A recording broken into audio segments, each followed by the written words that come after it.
Hi everyone, so for today's tutorial we are using the Boo Boo Moose Shaper and the beautiful new Desert Rose metallic wrap that we just got in.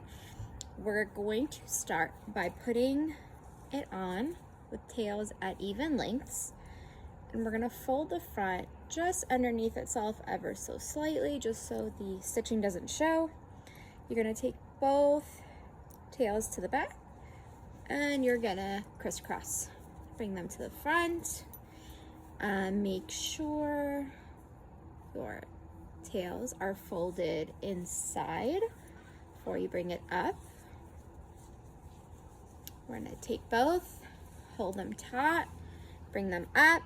Then you're gonna use your left one to go behind and through the back. Just like this. I'm gonna fix this right here right now. So after we have this in the back, you're gonna bring it to the side. This piece that's hanging out in the front, you're gonna take it and open it a little bit and take it just like this. So it creates this like really pretty like fanned out look. Then you're gonna take this piece that we brought over and you're gonna bring it just around like this.